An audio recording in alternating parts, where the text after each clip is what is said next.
ठीक है, सही है, ओके। गुड मॉर्निंग बेटा, चलिए शुरू करते हैं।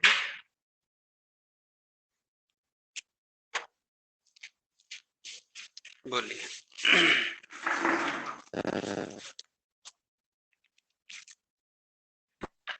बैठ जाइए। 5.2 का 7वां। देखिए बेटा कैसे करिएगा। अंडर रूट के बाहर 2 है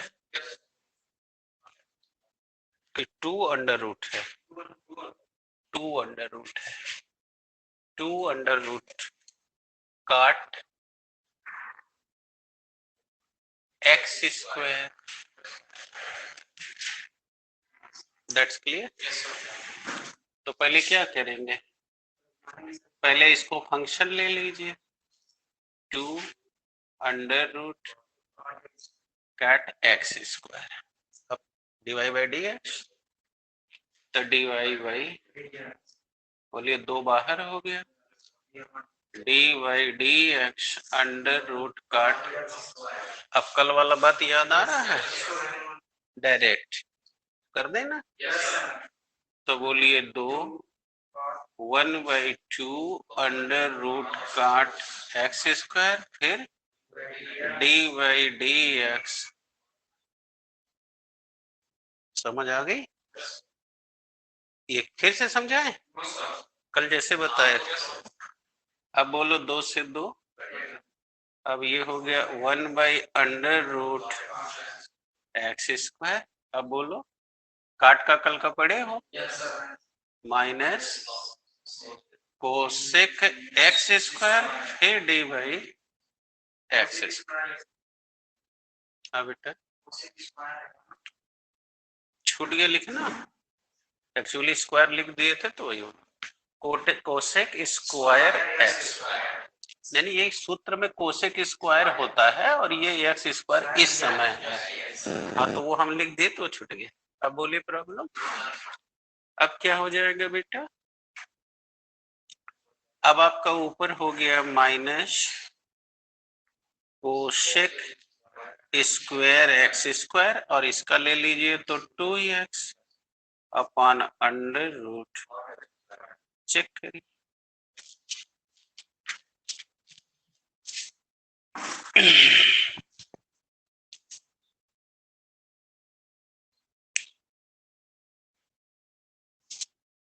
दिखाइए प्रॉब्लम है तो।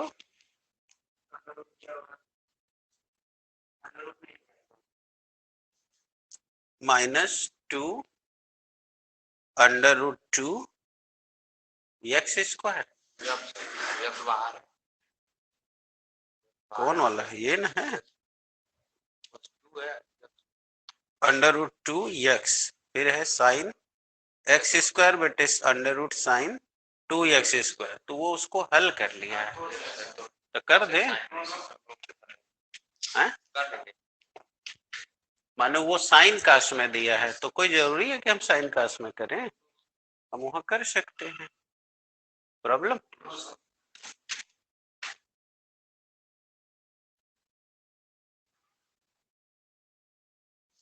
अगर करना हो तो बोलिए कर दे।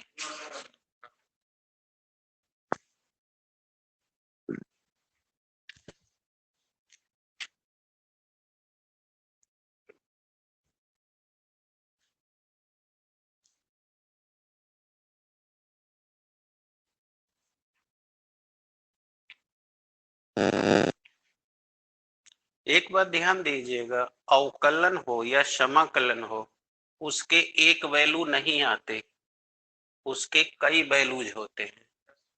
ठीक है, तो इसलिए आप जब लगाओगे तो आंसर आपका दे रहा है कि नहीं, ये महत्वपूर्ण नहीं है। हाँ ये महत्वपूर्ण, क्योंकि इनके कई वैल्यूज होते हैं। अभी हम इसको त्रिकोणमिति से हल करें तो इसके 2-3 वैल्यू निकल जाएंगे। अगर आपको आंसर चाहिए तो वो लोग कर देते। तो इसलिए आपको ये सब चीजें हमेशा के लिए क्लियर रख लीजिए। इंटीग्रेशन करें चाहे डिफरेंशिएशन करें, उसके एक से ज्यादा वैल्यू आएंगे। That's clear.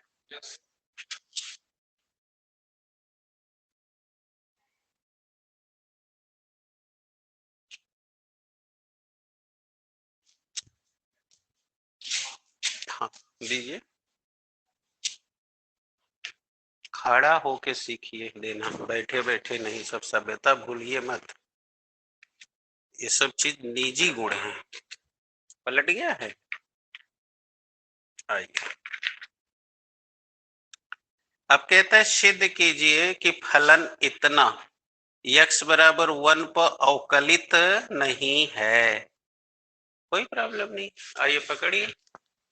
देखिए कह रहा है fx है ना बेटा, fx is equal to mod x minus 1, ये मॉड में है। अब कहता है x एलिमेंट है रियल नंबर, x एलिमेंट है रियल नंबर, तो x बराबर 1 पर ये अवकलित नहीं है। मतलब x का मान अगर 1 रखें तो इसे अवकलित नहीं किया जा सकता। अंडरस्टूड। तो अब आप समझी गए कि अगर x का मान 1 रखोगे तो 0 हो जाएगा, और 0 अचर राशि है, अतः उसका डिफरेंशिएशन करोगे तो 0 आ जाएगा। प्रॉब्लम। अब कल बता रहे थे ना कि डी बाई डी एक्स करते हो तो उसके जगह आप चाहो तो एफ एक्स या एफ डैश एक्स लिख दो तो वो भी अवकलन बनाएगा। समझो, डी वाई बाई इसको लिख दो एफ डैश एक्स। तो अगर ये ना लिख के ये लिखोगे तो ये भी अवकलन का ही चिन्ह है। समझे बेटा। और इधर D by D x mod x minus 1। तो अगर हम देखें खोले तो बोलो D by D x x D by D x 1, आई 0, इसका करोगे तो 1। अब अगर x का मान हम 1 रख दें तो ऑलरेडी 0 हो जाएगा, तो इसलिए इसका 0 पर अवकलन संभव नहीं है। आगे समझ।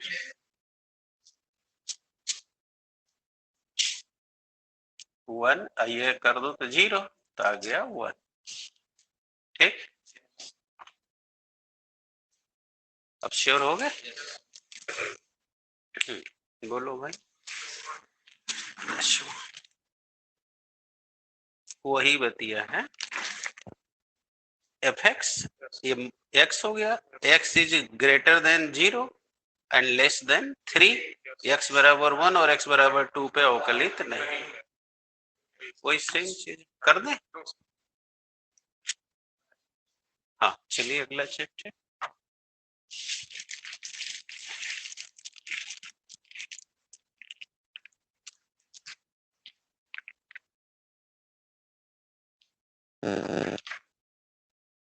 बोलिए बोलिए।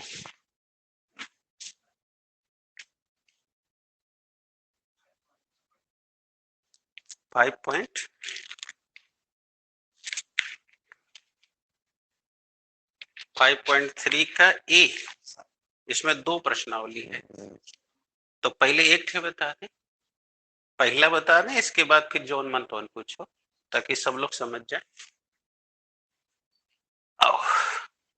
कहते हैं अब इसमें कोई नया नियम नहीं है, सेम वही है, तो अब कंटिन्यू हम रखते हैं और तुम लोग इसको करो, जो फंस रहा है पूछते जाओ। कहता है 2x plus 3y, 2x plus sign x, तो कहता है dy बाई dx का मान बताओ। चले तो बोलो क्या करोगे। अब इसका अवकलन करो, बोलो 2 हो जाएगा, अरे प्लस, अब बोलो 3 dy बाई dx। ये समझ गए कि इसको स्टेप तोड़े, ये 2 इसका करोगे तो 1 हो जाएगा। अब dy by dx, d by dx sine x। आराम से घबराओ नहीं, क्लियर हो गया। अब बोलो 2 3 dy by dx, बोलो इसका, अब हमसे dy by dx मांगा तो पक्षांतर कर लो, तो 3 dy by dx का cx माइनस 2, तो dy by dx बराबर -2 अपन चेक, आ गया? अब कोई डाउट?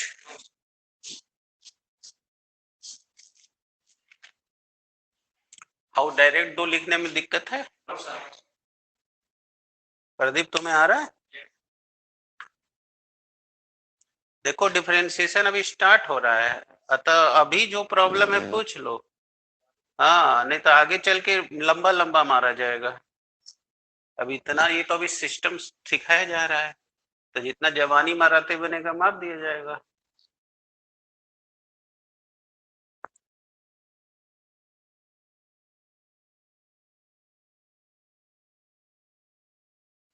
कल क्लासेस बंद रहेंगे, लॉकडाउन रहेगा, और कल तुम लोग घर से बाहर मत निकलना, कल लॉकडाउन में बड़ी शक्ति है, तीसरी वेव का।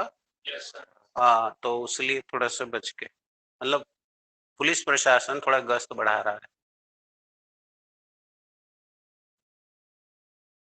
तो कल क्लास बंद रहेगा, ठीक है ना? क्योंकि लॉकडाउन में शनिवार रविवार बंद रखा रहा जा रहा है, सड़क पे मत निकलना।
हाँ बेटा, तुम्हारा क्या प्रश्न है, बोलो। छठा, आ जाओ, चलो पहले छठवां देख लो फिर सतवां देख लो। अब तुम लोग कंटिन्यू रहो, जब पढ़ाएं तो यहाँ देखो, इसके बाद जो तुम लोग लगाओ फंसे पूछते जाओ। देखो बेटा छठा, एक्स क्यूब, पढ़ दो, x square y, x y square, y cube, 81। तो बेटा क्या करोगे, dy बाई dx लेना है, तो बोलो डायरेक्ट माने, डायरेक्ट बोलो, चलो देखो, डायरेक्ट अगर करोगे तो ये हो जाएगा 3x²। लेकिन अब यहाँ पर थोड़ा ध्यान देना होगा, अब ये देखो अकेला नहीं है, ये गुणा है, तब इसे गुणन विधि से अवकलन करेंगे। कैसे? जैसे कल कर रहे थे, लेकिन कल तुमने माइनस किया था, गुणन विधि में प्लस। अब सीखना, इसको मान लो फर्स्ट, इसको मान लो सेकंड, तुम ज्यादा ध्यान दे के सीखना। प्रदीप, तुमको कई सवाल मेरे दृष्टि में नहीं आते हैं, लेकिन कहते वहां आते हैं, तो वो मत छिपाओ बेटा, नहीं तो दिक्कत होगी, क्योंकि तुम देखते हैं कि कोई सवाल पूछ नहीं रहे हो, इसका मतलब तुमको नहीं आ रहा है, घर या तो घर नहीं लगा रहे हो। अच्छा ठीक, तब ठीक है, मतलब मेरा उद्देश्य सिर्फ यही है कि तुमको आए बस। चले बेटा, ये फर्स्ट, ये सेकंड। अब देखो पहले इसको लो और फिर अब इसका अवकलन करो, dx x²। अब कल तुम यहाँ माइनस लिख रहे थे, प्लस कर दो, x square d Y by, अब इसी तरह इसको भी बोलो, ये फर्स्ट हो गया, ये सेकेंड, बोलो वाई स्क्वायर। अभी हम डायरेक्ट लिख सकते हैं, समझाने के लिए छोड़ दे रहे हैं। हो गया एक्स वाई, ये हो गया। अब यहाँ चलो बोलो 3y square d Y by, और ये अचर राशि है। अब अचर राशि का जब d Y by D x करोगे तो कल समझाए ना, जीरो, चाहे वो कितनी भी बड़ी संख्या हो। आ जाओ बेटा, समझ आ गया? तो लिख के करें कि डायरेक्ट, यानी अब इसका जीरो हो जाएगा।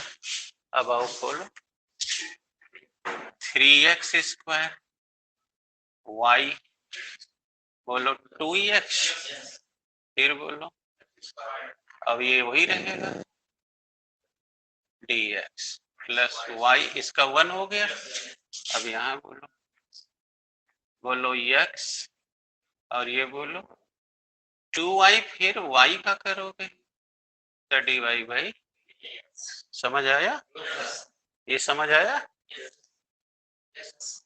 देखो बेटा, पहले इसको तुम करोगे तो ये 2y हो जाएगा, फिर y का करोगे तो dy बाई, अब यहाँ चलिए 3y square d Y by, अब हमको d Y by D x चाहिए, तो सारा d Y by D x एक साइड कर लो, और जो नहीं चाहिए वो, तो देखो ये चाहिए, ये चाहिए, ये चाहिए, तो कॉमन ले लो, डी वाई बाई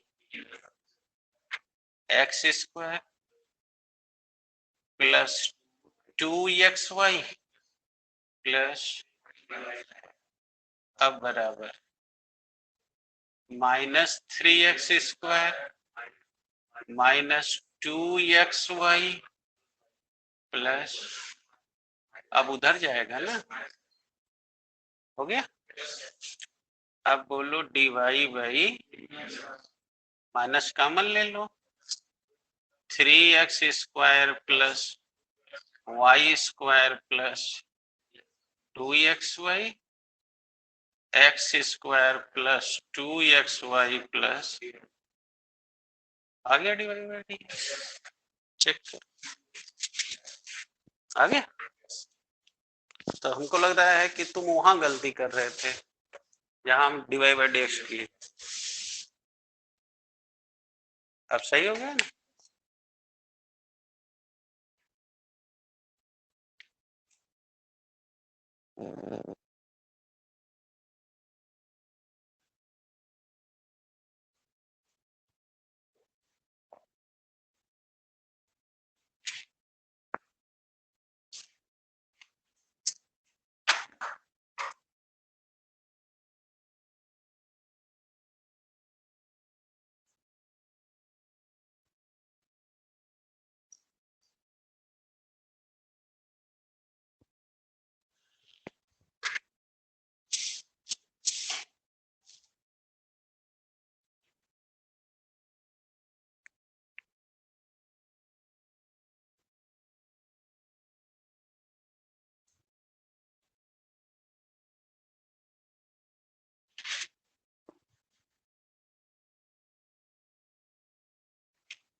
हाँ चलो बेटा, 7वां पूछ रहे थे।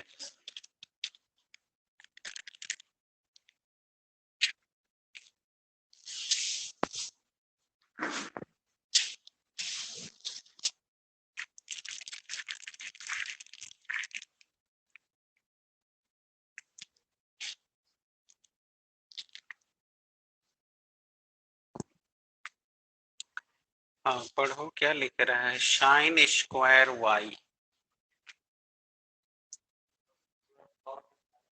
Plus cos x y is equal to के।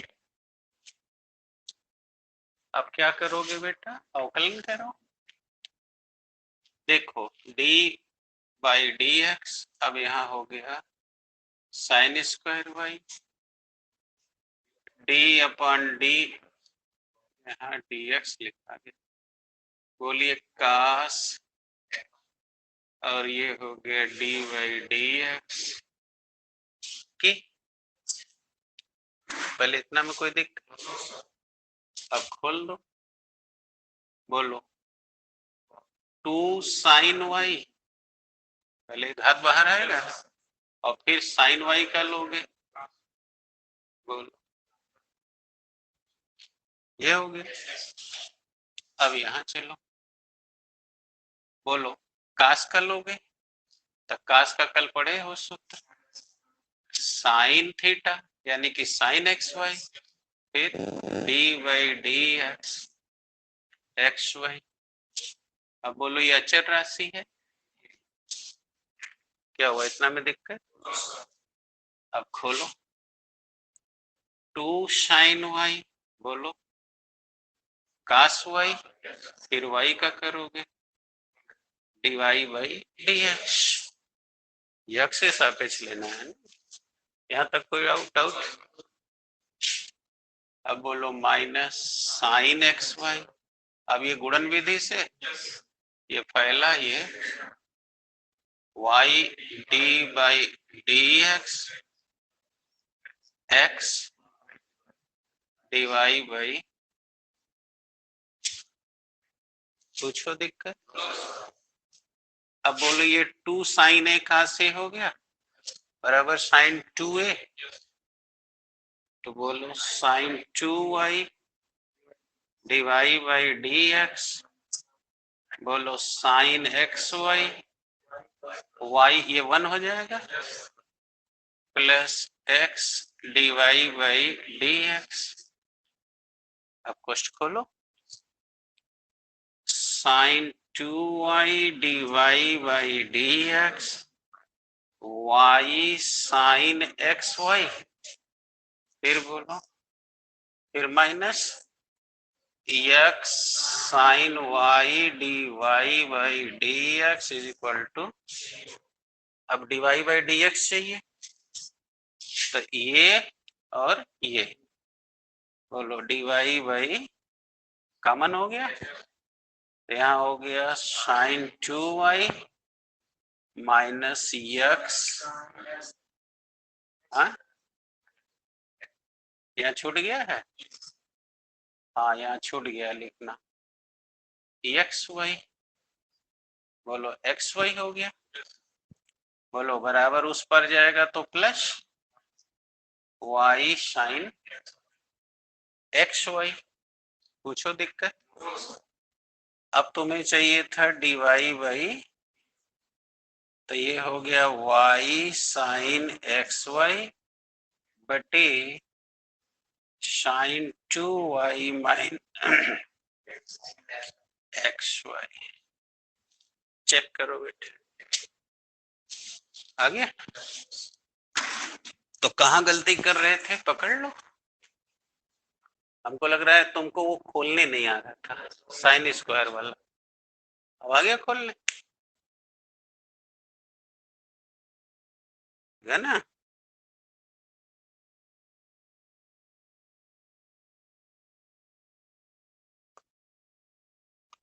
विजय कोई दिक्कत?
चल बेटा चल।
चैप्टर ओवर, आगे बढ़िए। ये 5.3a था, अब बी में जाइए।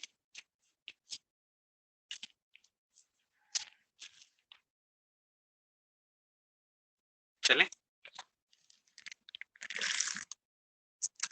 अब बी में भी देखिए वही काम करना है, लेकिन अब यहाँ साइन यूनिवर्स आ गए, तो पहले साइन यूनिवर्स इस सब के फार्मूले देखना पड़ेगा आपको। याद होगा आप लोग को तो ठीक है, नहीं याद है तो बता रहे हैं।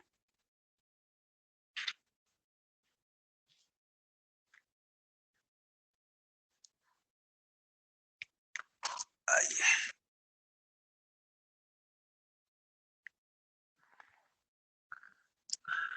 देखिए, अब आपको फार्मूले चल रहे हैं बताने, तो पहले फार्मूले आपको आ जाने चाहिए तब लग पाएगा। तो देखिए कैसे फार्मूला बनाते हैं, चलिए देखिए।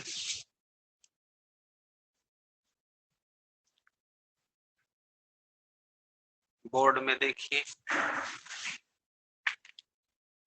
पहले आप लोग फार्मूले पे मेहनत करेंगे और इसके बाद तब आप सवाल लगाएंगे तो आपको आ जाएगा।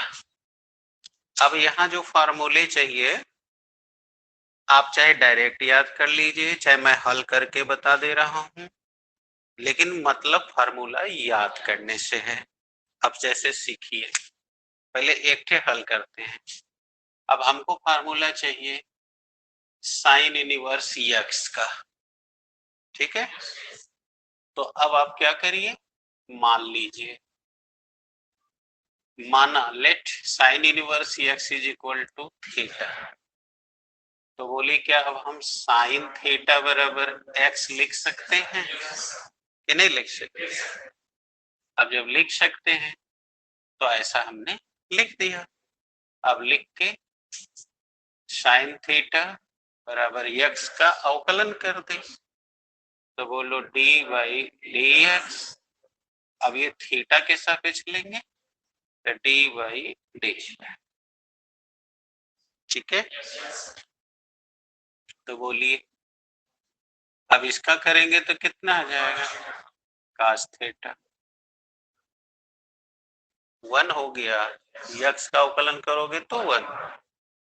प्रॉब्लम, अब cos थीटा बराबर 1, हमें चाहिए sin थीटा, तो बोलो sin थीटा बराबर √1 माइनस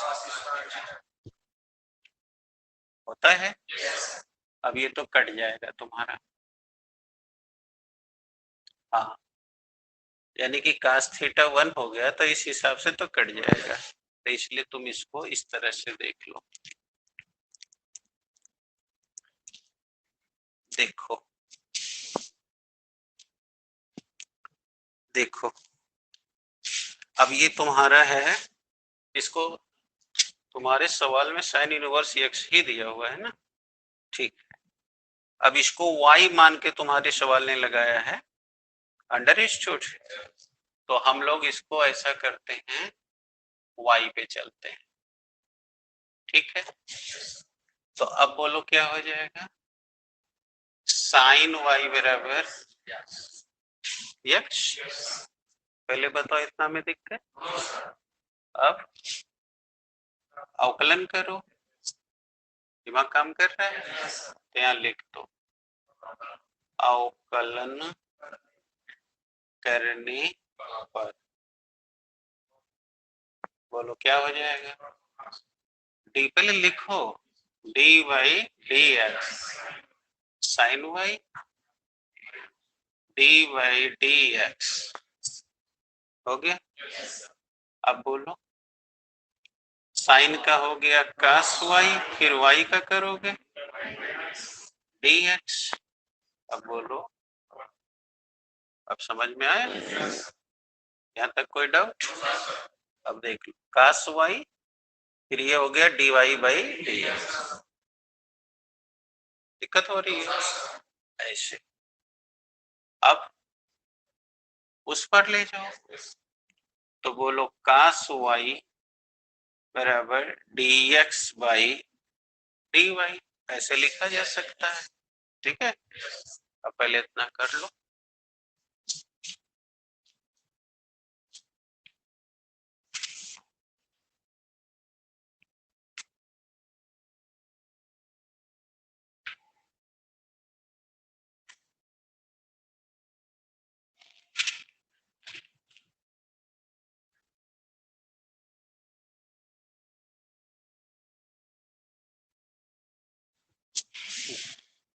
ये इसको और आसान कर दे क्या,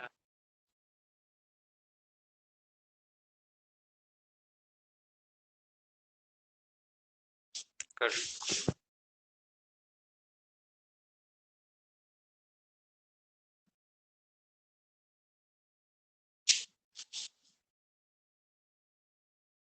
कर लिया प्रॉब्लम।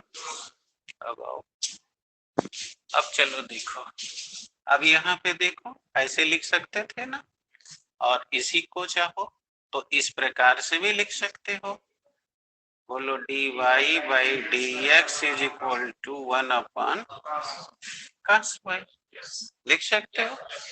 आ जाओ 1 अपन cos y 1 माइनस, अब बोलो 1 बटे √1, बोलो साइन y क्या माने थे, आगे परेशानी।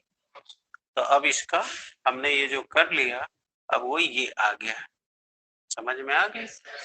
अब यही वैल्यू तुम्हारे इसका हो जाएगा, समझ में आ गया। तो इसलिए साइन इनवर्स x का फार्मूला हो गया 1 बाई √1 माइनस x, ठीक है। ये मैंने हल करके समझाया है, तुमको इसकी जरूरत नहीं है, तुमको इसकी जरूरत है। ये मैं इसलिए समझाया कि देखो कैसे निकाला, तो वो तुम्हारा फार्मूला हो गया।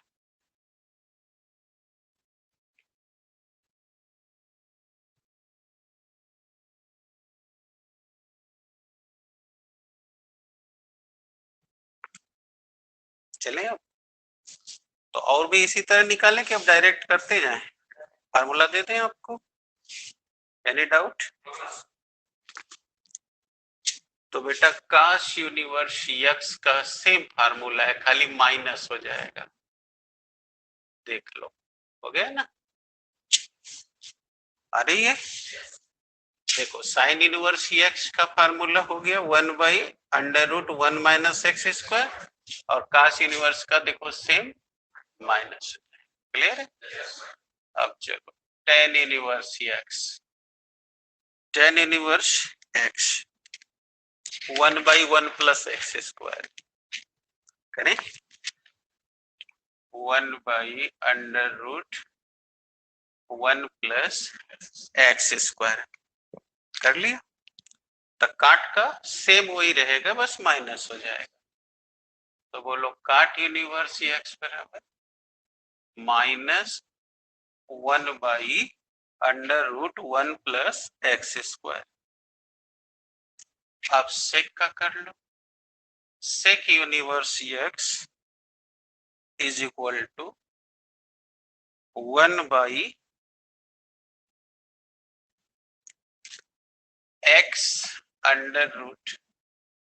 Square minus 1। तो बोलो कोसेक यूनिवर्स एक्स का यही सेम रहेगा, माइनस हो जाएगा। उम्मीद है समझ आ गई होगी, कोई डाउट? यानी कि देखो साइन का जो है वही कास का है, बस केवल माइनस, टेन का जो रहेगा वही काट का रहेगा माइनस, जो सेक का रहेगा वही कोशेक का रहेगा, बस माइनस। तो याद किया जा सकता है। अब 2 मिनट पहले सूत्र को अपने माइंड में सेट कर लो।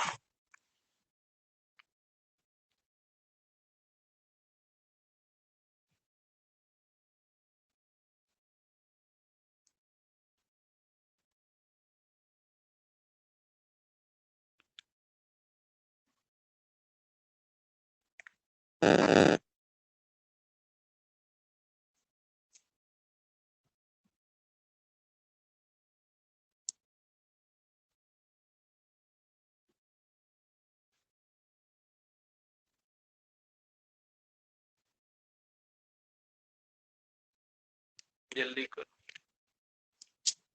ओके।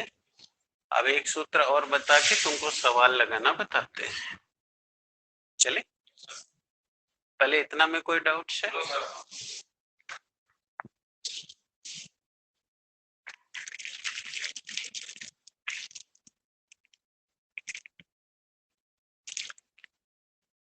अब एक सूत्र और बता दे, ये सूत्र तुम लोग 11 में भी पढ़े थे, बोलो sine inverse x plus cos inverse x बराबर, याद आ गया? ओके, तो इस चैप्टर में इतने सूत्र चाहिए। अब हम तुमको पहले एक सवाल बता रहे हैं जिससे तुम सीख सको कि यहाँ सवालें कैसे लगाई जाएंगी। अब यहाँ जो सवाल तुमको मिलेगा उसमें तुमको साइन है चाहे कास है सब यूनिवर्स में मिलेंगे, और उसके बाद के जो वैल्यू होंगे वह तुमको क्यूब में गुना में ऐसे मिलेंगे। तो हम उसके लिए मान के सब्स्टिट्यूट करके लगाते हैं। जैसे आओ एक सवाल पहले समझाते हैं। जैसे हमको यहाँ सवाल दे रहा है एक sign universe 2x, sign universe 2x आया बेटा? अब हमसे कह रहा है कि निम्नलिखित फलनों का यक्स के सापेक्ष अवकल गुणांक बताइए, यानी डीवाई बाई डीएक्स बताइए। तो देखो कैसे करते हैं, पहले सीखना, लिखने के चक्कर में नहीं पढ़ना। पहले जो आपको फंक्शन यानी फलन देगा पहले उसे मान लो कि माना y is equal to sine inverse 2x। अब तुमको फार्मूला साइन इनवर्स x का पता है, तो इसलिए इसका जो इधर का वैल्यू है उसको कुछ मान लो। सपोज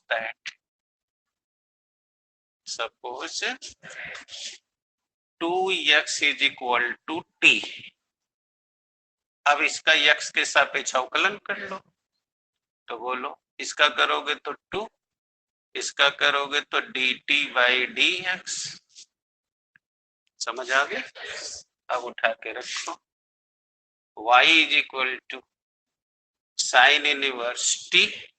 अब करो अवकलन dy बाई t के सापेक्ष, क्योंकि अब यहाँ x नहीं है, तो dy by is equal to d by dt। तभी सूत्र पढ़े हो, बोलो 1 by under root x square. तो आप क्या लिखोगे? T square. समझ आई? अब 1 by under root 1 minus t, अब रख दो वैल्यू 2x का होल। अब ये हो गया under root 1 minus 4x square. समझ आया? ये भी नहीं आया? तो इस प्रकार से इसको हल करते हैं। ठीक है, पहले इतना करो तो थोड़ा सा और काम है, बताते हैं। इतना में कोई डाउट? जल्दी कर लो।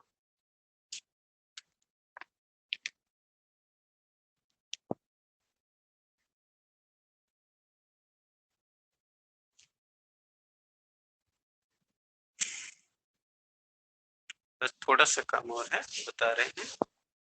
पहले इतना समझा दें, समझ जाओ तो बताएं।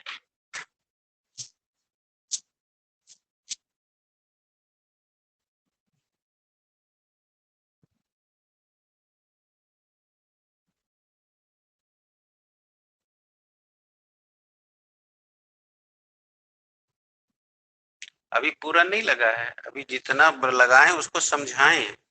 अभी हमारा उद्देश्य तो अवकल गुणांक है ना, हमारा उद्देश्य है dy बाई dx। समझ में आया? तो अभी देख लो, अभी हमारा dy बाई dx नहीं आया है।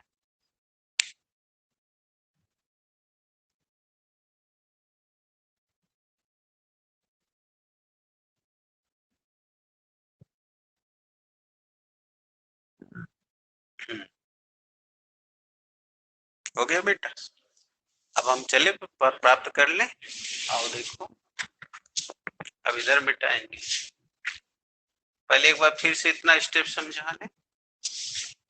जैसे ये तुमको दे दिया कि इसका अवकल गुणांक प्राप्त करो, तो ये सवाल लिख के वही बगल में लिख दो, हमसे dy बाई dx पूछ रहा है।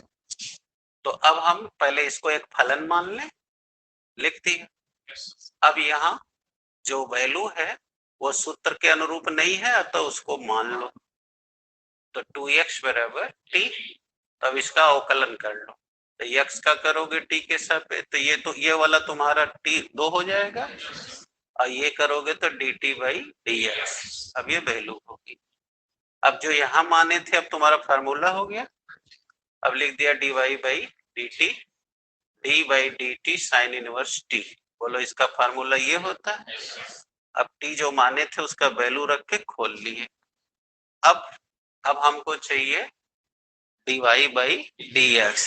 तो बोलो हेतना में अगर हेतना का गुणा कर दें तब तुम्हारा dy बाई dx आ जाएगा। तो अब इसको मान लो इक्वेशन नंबर फर्स्ट, चाहे इसी को फर्स्ट मान लो चाहे इसी को सेकंड मान लो। यानी जो माने थे वो अवकलन जो किए थे वो सेकंड हो गया, और ये जो किए थे वो फर्स्ट।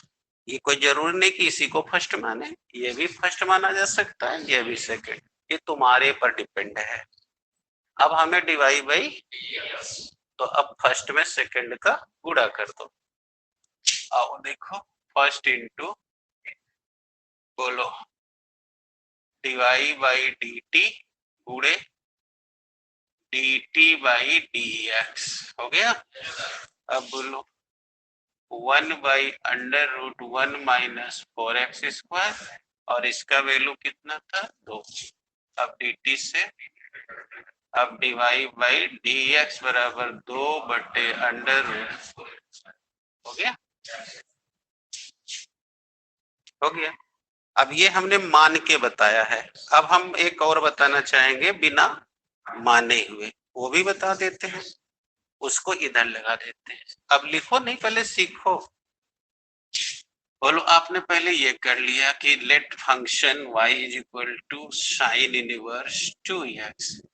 अब बोलो अवकल गुणांक निकालो, तो दोनों पक्षों का अवकलन करने पर ये लिखो, चाहे डायरेक्ट करो। अब हटना मत, यहां से देखो dy by dx sign inverse 2x। अब बोलो इसका फार्मूला 1/√1 माइनस x²। अब यहाँ x 2x है, फिर d बाई 2x, ये डायरेक्ट बता रहे हैं। अब बोलो 1/√1 माइनस 4x²। बोलो 2 बाहर आ गया, x का बोलो 1 हो गया। अब 2 का गुणा कर लो, 2/√1 माइनस 4x आ गया। अब इसको मिलाओ, इसको मिलाओ, आ गया। अब आप कहोगे जब सर इतना छोटा हो सकता था तो यह क्यों बताए? इसलिए बताए कि हर बार छोटा नहीं रहता है, तो बड़ा रहता है, तो उसको ऐसे खोलने में बच्चे को दिक्कत हो जाती है। तो उसके लिए बता दिए कि आप उसके जगह मान करके ऐसे लगा सकते हो, यानी उस पार्ट का अलग अवकलन, बाकी का अलग, और फिर दोनों का गुणा करके। आ गया समझ में? जब नहीं आया, अब तुम्हारे को मर्जी है, तुम चाहे वैसे डायरेक्ट, अब तुम अपनी क्षमता आंक लो कि मुझे किस में ज्यादा अच्छा है, वो ले लेना अपना। समझ आ गई कि भी नहीं आ गई? ये वाला भी आ गया, ये वाला भी आ गया। अब कर लो तो एक ठो समझ ली, चलो कर लो। अब तुम लोग जो है इस प्रश्नावली में जा सकते हो, ठीक है? अब घर से करके आना, पहले उतार लो। दोनों विधि क्लियर हो गई ना?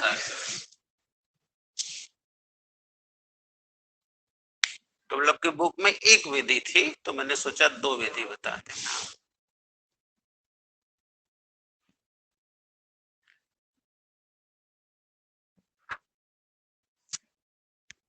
अभी कठिन हो तो बोले एक विधि और बता दे।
चलो बेटा जल्दी करो, हो जाए तो तैयार हो।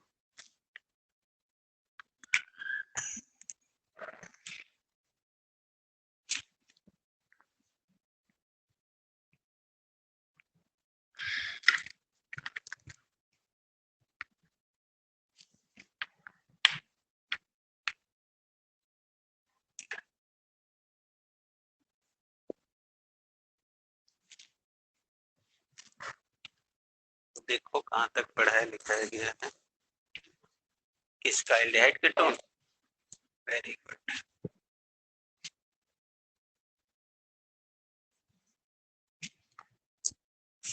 चलो तैयार हो जाओ।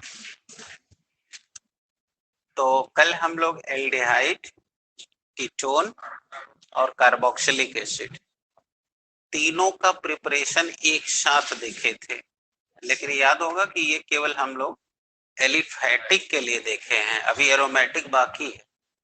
लेकिन अभी कल हमने सीख लिया है कि अगर हमें फॉर्मल्डिहाइड बनाना हो, एस्टल्डिहाइड बनाना हो, एसीटोन बनाना हो, या फिर फार्मिक एसिड बनाना हो, या एसिटिक एसिड बनाना हो, तो कैसे बनाएंगे? अभी किसी को डाउट है? अब हम लोग भौतिक गुण पढ़ेंगे। तो हमें शुरू में सिखाया गया था ना कि किसी का भौतिक गुण कैसे बनाते हैं। पहला रंग गंध अवस्था बनाते हैं, दूसरे में विलेयता, अगर जल में न घुले तो कार्बनिक में, फिर उसका गलनांक क्वथनांक, और इसके बाद अगर कोई विशेष गुण है तो विशेष। तो ये बात केवल एक के लिए नहीं है ऐसा आपको बताया गया है, ये सभी पर यही लागू करना है। तो लागू करते हैं। भौतिक गुण पहला,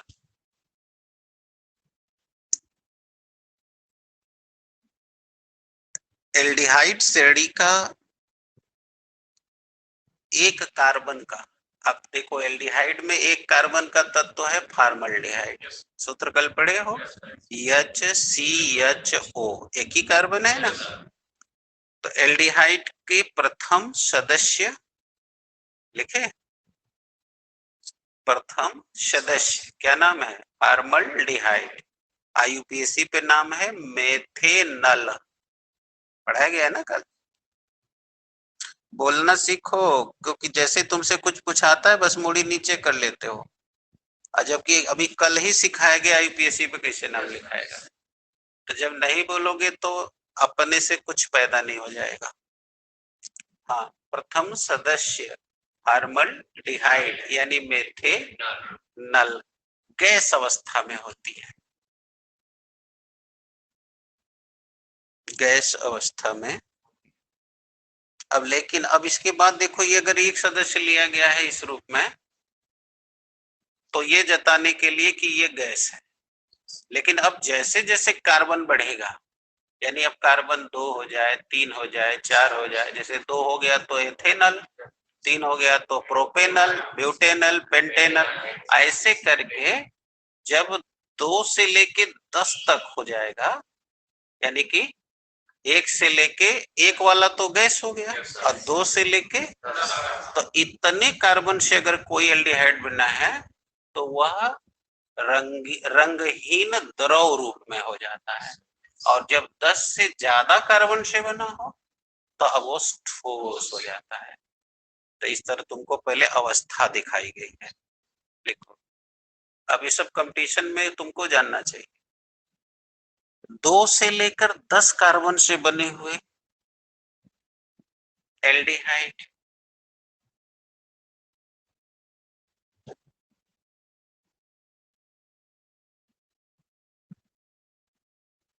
कार्बन से बने हुए एल्डिहाइड रूम टेम्परेचर पर, यानी कि कमरे के ताप पर, बोलो कितना मानते हैं? 27 डिग्री।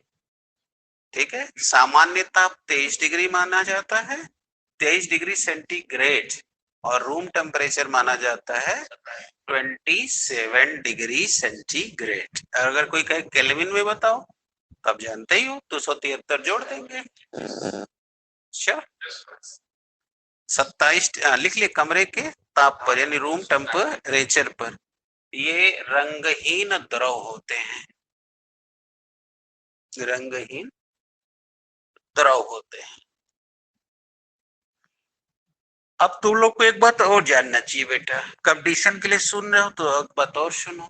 जब कोई द्रव होती है तो द्रव भी दो नेचर की होती है, एक वोलेटाइल, एक नॉन वोलेटाइल, मतलब एक वाष्पशील और एक अवाष्पशील। मतलब एक वो जिसको गर्म करें तो भाप में बदल जाएगी, और दूसरी वो जो भाप में नहीं बदलेगी। जैसे तेल है ना, तेल को कितनों खौलाओगे देखना भाप नहीं निकलेगी, यानी वो नॉन वोलेटाइल लिक्विड है। अब पानी ले लो, भाप बन जाएगा। दूध ले लो, भाप बन जाएगा। देखते हैं दूध भुजा के खोआ बनाते हैं, समझ गए ना। तो इसलिए ये बात भी ध्यान दो, यानी कि वोलेटाइल नॉन वोलेटाइल, मतलब जो वाष्प में बदल गया वो वोलेटाइल है, जो वाष्प में नहीं बदला वो नॉन वोलेटाइल है। समझ आ गई? हाँ चलो अब समझ गए। तो ये जानते रहना। तो यहाँ जो तुमने लिखे ना कि 2 से 10 तक द्रव रूप में है, तो ये सब वोलेटाइल हैं, यानी कि वाष्प में बदल।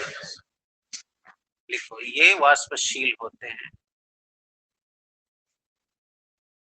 ये वाष्पशील होते हैं।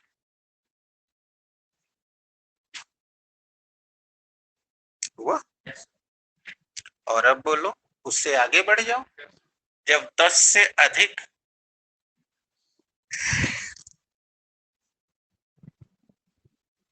हो गया कार्बन युक्त होते हैं, तब वे एल्डिहाइड ठोस हो जाते हैं।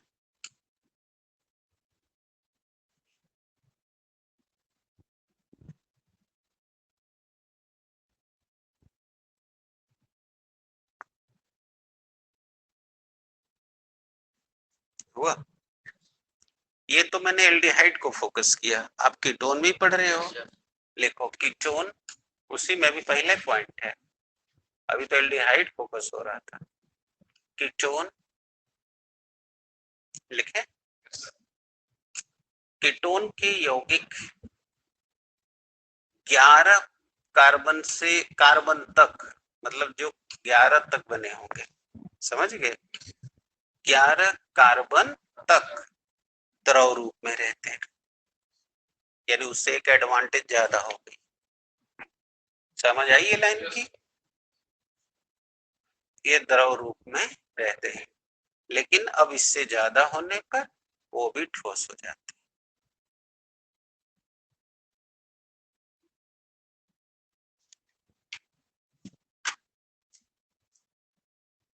ओके, अब इस समय ज्यादातर मैं एल्डिहाइड कीटोन पर फोकस कर रहा हूँ, ठीक है? और क्योंकि हमने उस कल परसों में बताया था ना कि इस पे सवाल ज्यादातर एल्डिहाइड कीटोन की समानता और असमानता में ही मांगता है। और अब हम एसिड को जब पढ़ेंगे तो उसके भौतिक रासायनिक गुण अलग से बतियाएंगे, क्योंकि उसका इसके साथ मैचिंग कम है। तो इस समय हम 2 को फोकस कर रहे हैं। अब उसी में अभी देखो, अभी तो हमने क्या बताया, अवस्था। अब गंध बता दे। एल्डिहाइड की गंध अरुचिकर होती है, मतलब इस गंध को सूंघोगे ना तो तुम नाक से कोड़ लोगे, अर्थात अच्छा नहीं लगेगा। इनकी गंध अरुचिकर होती है।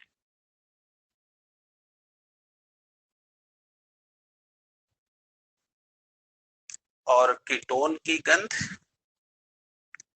रुचिकर होती है, रुचिकर होती है। इसका हम तुमको प्रमाण भी दे देते हैं, समझोगे? क्योंकि ये प्रमाण जो दूंगा ना, ये बाई में तुमको काम आएगा। तुम लोग बायोलॉजी की लैब में जाओगे कभी, तो उस लैब में देखना बोतल में जानवर रखे रहते हैं, और वो जानवर सड़ते नहीं है, बहुत लंबे समय से रखे गए हैं। ऐसे ही जब कोई नेता परिता मर जाता है तो उसके शरीर को उसके अनुयायी लोग 2-4 दिन तक उसको माला फूल पहना के श्रद्धांजलि देते हैं। तो तुम जानते हो कि जब कोई जीव जीवित रहता है तब तक उसके शरीर की प्रतिरक्षा प्रणाली वातावरण में रहने वाले सूक्ष्म जीव के हमले से बचाते हैं, लेकिन जैसे ही वह मर जाता है, बताओ, उसके शरीर की इम्यूनिटी खत्म हो जाती है, और तब ये जो बाहर घूम रहे हवा में छोटे छोटे सूक्ष्म जीव हैं, अब वो शरीर पे हमला करते हैं और शरीर को सड़ाना शुरू कर देते हैं। इसीलिए देखोगे कि किसी भी व्यक्ति के मर जाने पर उसके घर वाले तुरंत उसको घर से बाहर करके चारों तरफ आग जला के उसमें दसांग, घी, अगरबत्ती शुरू कर देंगे, क्योंकि इससे निकलने वाली गंध उतने एरिया में वायरस बैक्टीरिया को पनपने नहीं देती, और वो देखना कंटिन्यू जलाते रहेंगे, और 24 घंटे के अंदर उस बॉडी को डिस्पोज करने के लिए हटा देंगे, क्योंकि इस तरह वो ज्यादा देर तक बैक्टीरिया और वायरस से नहीं बचा सकते, क्योंकि शरीर के अंदर भी बैक्टीरिया वायरस हैं जो तुम्हारे मेटाबॉलिज्म में तुम्हारे साथ थे, यानी जो तुम खाना चावल रोटी खाते हो वो उन्हीं के कृपा से बचता है। लेकिन जब तुम मर गए तो वो नहीं मरे, वो तो अब तुम्हारे शरीर पर हमला बोल दिए, क्योंकि जब तक तुम जिंदा थे तब तक रोज भोजन देते थे। अब जब मर गए तो भोजन डालना, अब ये तुमको खाना शुरू कर देंगे। इसलिए अंदर से देखना शरीर मेटाबॉलिज्म से फूल जाएगा। मुर्दा को देखोगे सब फूल जाएगा, पेट आंख कुल सब फूल जाएगा, क्योंकि अब जो अंदर ये बैक्टीरिया हैं वो बॉडी को डिकम्पोज कर रहे हैं। समझ गए? इसीलिए अब जरूरी हो गया है कि जल्दी से शरीर को ले जाकर डिस्पोज कर दिया जाए। इसलिए हम उसे ले जाते हैं और नदी के किनारे चिता लगा के आग में डालकर डिस्पोज कर देते हैं। अब आप समझ गए होंगे आग में क्यों डाला गया, क्योंकि बैक्टीरिया और वायरस 80 डिग्री टेम्परेचर के बाद वह मर जाती है। 80 डिग्री टेम्परेचर तक वो सह लेती है, सोच लो। इसलिए इतना ताप उसको मिल जाने पर अब वो मर जाती है। अतः शरीर के मर जाते ही बैक्टीरिया भी मर गई, अर्थात अब इस मनुष्य के शरीर से वायुमंडल में कोई भी प्रदूषण नहीं होगा। और लाश जलने से प्रदूषण नहीं होता, ये सब वाइवा के क्वेश्चन है। पेड़ जलने से प्रदूषण, गोईठा जलाने से प्रदूषण नहीं होता। क्यों? अब कहोगे सर धुआं तो उठ रहा है, तो समझो, प्रदूषण को समझने से पहले समझो। देखो ये जो वायुमंडल है, इस वायुमंडल में 75 से 78% नाइट्रोजन है। आज के वर्तमान रिसेंट स्टडी के अनुसार 20.68% ऑक्सीजन है, और बाकी जो इतनी दुनिया की गैस बच गई वो 2% में है। अब उसमें जैसे कार्बन डाइऑक्साइड है, तो पहले जमाने में कार्बन डाइऑक्साइड 0.004% थी। आज हम लोगों ने इतना मेहनत किया है कल कारखाना और पेड़ काट के कल कारखाना लगा के, कि यह कार्बन डाइऑक्साइड अब बढ़ के 0.003% हो गई है। पहले बोले थे 0.0004% थी, यानी कि पहले 1000वां पार्ट में थी, अभी 100वां में आ गई। इसलिए वातावरण में अनियमितता है और इसी के लिए वातावरण गर्म हो रहा है, यानी इसे ग्लोबल वार्मिंग कहते हैं। यानी जब वायुमंडल में कार्बन डाइऑक्साइड की प्रतिशतता बढ़ने लगती है तो उसे को ग्लोबल वार्मिंग कहते हैं, क्योंकि कार्बन डाइऑक्साइड की उपस्थिति वायुमंडल को गर्म करता है। और इसको हटाने वाला यहाँ और कोई नहीं है कोई तो पौधा, क्योंकि पौधे ही फोटोसिंथेसिस में कार्बन डाइऑक्साइड को एब्जॉर्ब करते हैं और भोजन बनाते हैं। और हम लोग क्या कर रहे हैं?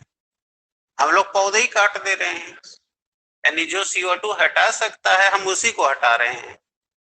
यानी हम उसी तरह कालिदास बने हुए हैं कि जिस पेड़ पर बैठे हैं उसी को काट रहे हैं।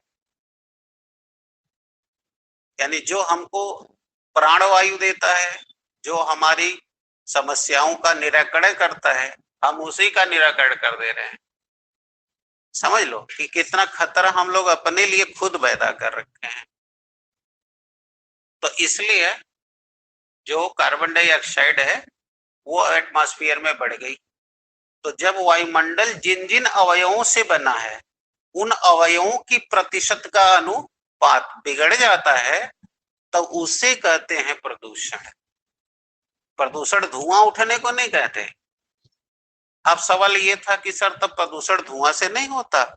नहीं होता है, लेकिन प्रदूषण उसे कहेंगे जो वायुमंडल में सरप्लस करे, मतलब वायुमंडल में जो अनुपात है उस अनुपात को बिगाड़ दे, वो प्रदूषक है, और इस घटना को प्रदूषण कहेंगे। अब आप समझो बात को। गाय क्या खाती है? घास भूसा। ये गाय घास भूसा आप प्रयोगशाला या फैक्ट्री में बनाते हो? नेचर देता है। तो नेचर ने पौधा दिया, धान का, गेहूं का, बाजरा का, बजरा का, चरी का, और ये पौधे ने फोटोसिंथेसिस करके वायुमंडल की कार्बन डाइऑक्साइड, पानी लेकर भोजन बना दिया। उस भोजन को पौधे ने खा लिया और पौधे को खा के पौधे ने उसे गोबर के रूप में बाहर फेंक दिया। तो वो कहां से आया? नेचर का था, नेचर में रूप बदला और अब हमने उसको गोईठा बना के आग जला के मुक्त कर दिया।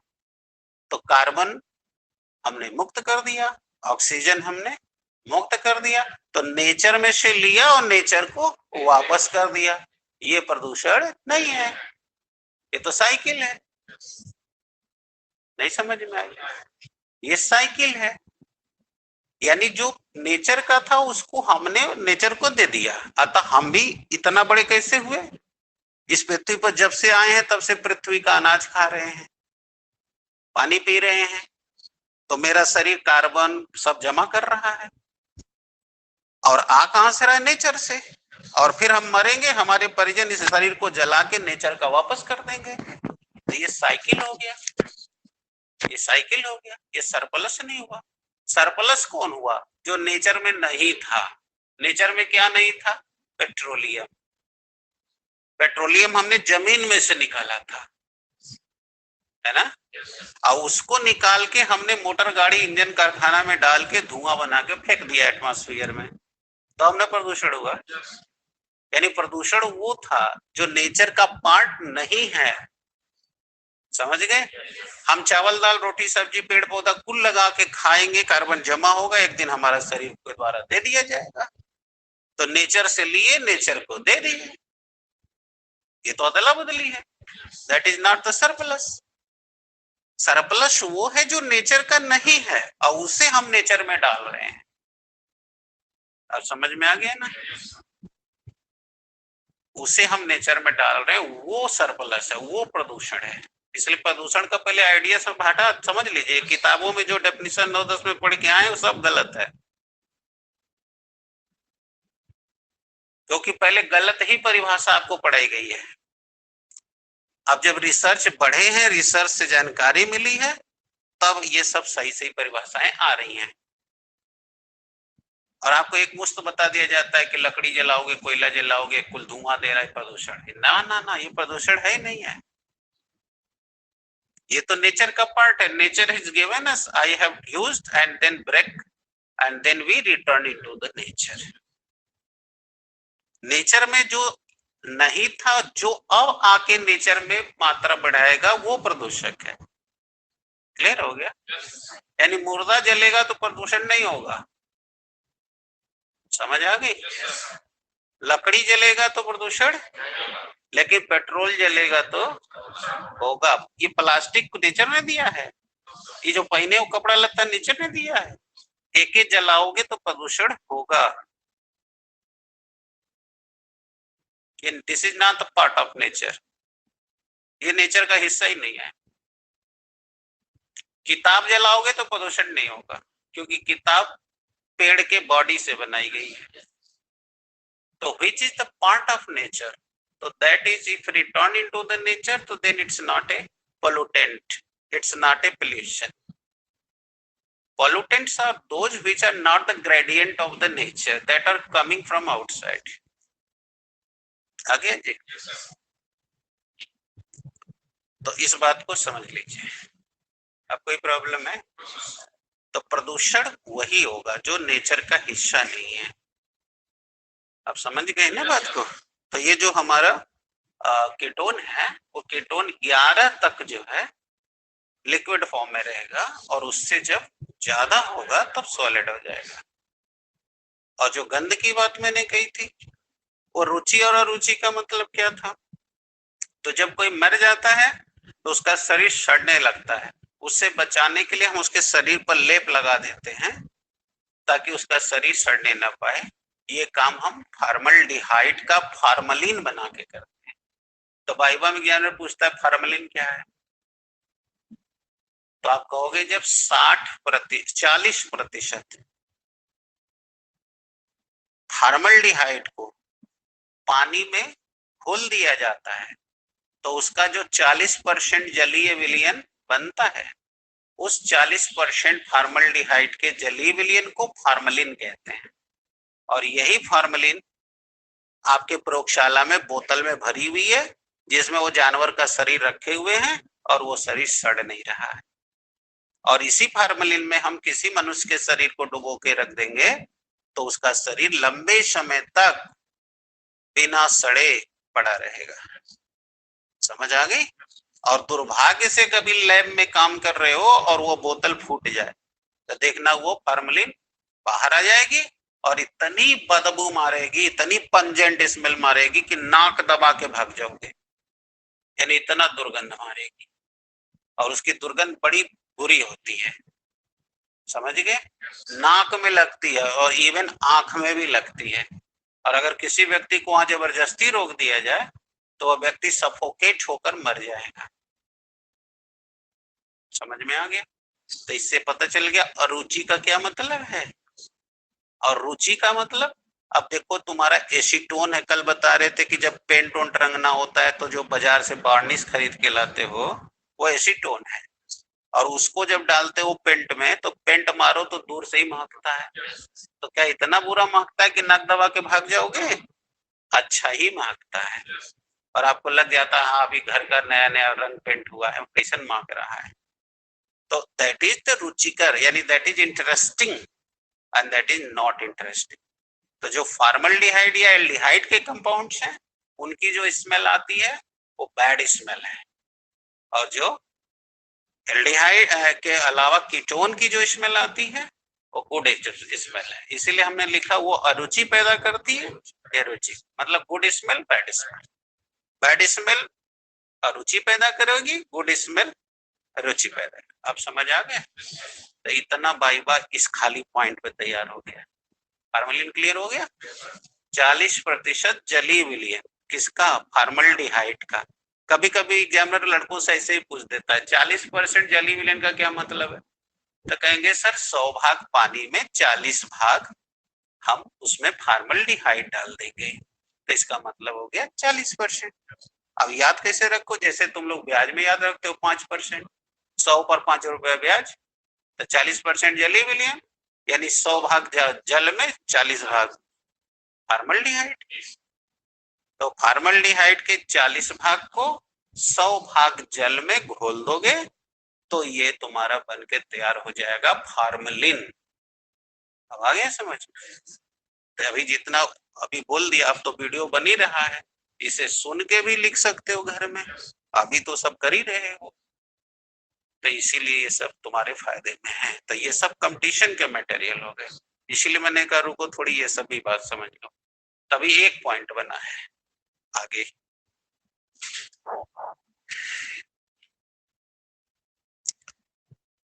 चार कार्बन पर दूसरा भाग हम विलेयता पे ले रहे हैं। तुमको पता है ना, पहले हम लेते हैं रंगगंध अवस्था, बोलो हो गई। अब विलेयता लेंगे, फिर कार्बनिक विलेयता लेंगे, फिर भौतिक रासायनिक गुण लेंगे, अरे कथनांक गलनांक लेंगे। चलो, 4 कार्बन परमाणुओं तक के एल्डिहाइड और कीटोन, 4 कार्बन परमाणुओं तक के एल्डिहाइड और कीटोन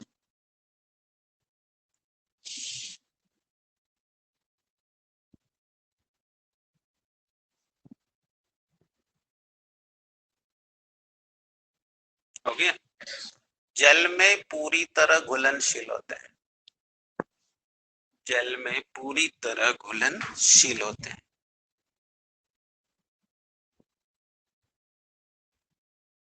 दैट्स ओके, मतलब समझ में आया? अब 4 कार्बन तक का मतलब समझ गए ना, मेथ एथ प्रोप ब्यूट।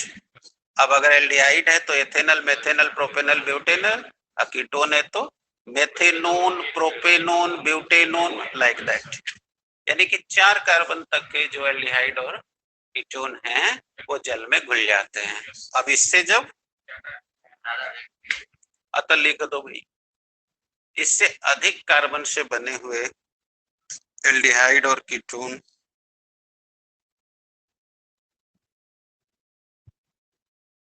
एल्डिहाइड और कीटोन जल में नहीं घुलते।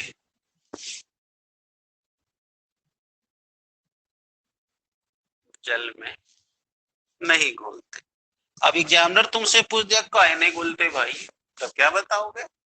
सुन लो क्या बताओगे।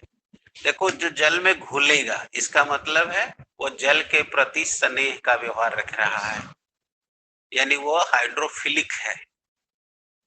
और जो जल में नहीं घुलेगा इसका मतलब वो हाइड्रोफोबिक है, यानी वो जल विरोधी है।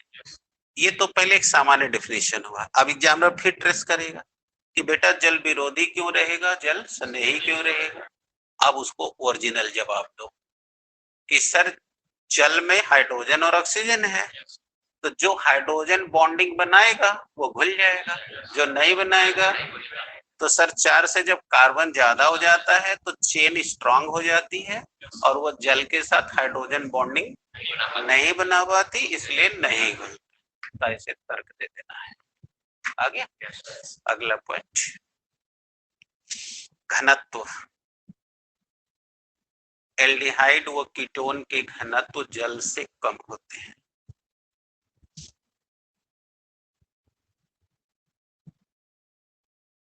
ये तुम्हारे लिए खास पॉइंट है। क्या होते हैं? से कम होते हैं। कभी पेट्रोल पंप पर पेट्रोल भरवाने गए होगे बाइक से, तो देखना उसके मीटर पे 2 रीडिंग होगी, एक पर तेल जो देता है और उसका रेट, और दूसरा नीचे देखना घनत्व लिखा होगा। तो जिसका भी घनत्व 1 से कम होता है वह सामान्य ताप पर दिखता लिक्विड है, लेकिन हाथ पे रखते ही वह उड़ जाता है, अर्थात वोलेटाइल है, जैसा शुरू में कहा था, है ना। इसीलिए अगर हाथ पे क्या लोगे, एल्डिहाइड की होगी, कीटोन की होगी, तो दिखेंगे लिक्विड फॉर्म में, लेकिन हाथ पर रुकेंगे, थोड़ी देर में उड़ जाएंगे, वाष्पीकृत हो जाएंगे।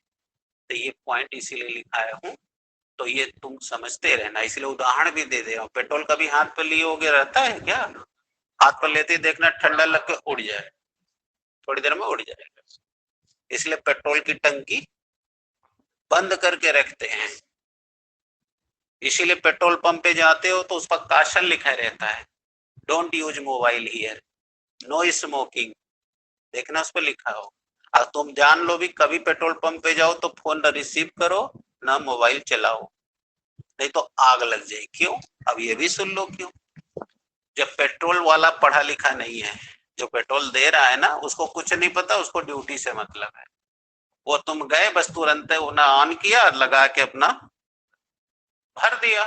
भरते समय देखना कभी कभी तो वो सब अपना पाइपिया इतना ऊपर रखते हैं कि टंकिया पर छिटाने लगता है। अब वो नहीं समझ रहा है, तुमको समझना होगा, उसको बिगड़ो, अंदर करो, क्योंकि वो जब बाहर निकल रहा है तो उसका घनत्व तो 1 से कम है और वो वायु में घुलकर वाइपर बना लिया है। और वाइपर बना लिया तो अब ये नीचे नहीं होगा, क्योंकि ये इसका जो घनत्व है कम है, इसलिए यह ऊपर वायु में घूम रहा है। अब तुम यहाँ मोबाइल लेके गए, घर में लाइटर देखे हो, मारते हो जब गैस ऑन करके तो एक चिंगारी निकलती है, भक करके जलता है ना।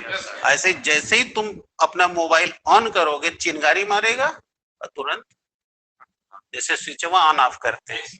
इसीलिए कुकिंग में यानी रसोई घर में कभी भी स्विच घर के अंदर नहीं होना चाहिए। जहां किचन है हमेशा स्विच किचन के बाहर रखा जाता है, किचन में स्विच नहीं लगवाना चाहिए।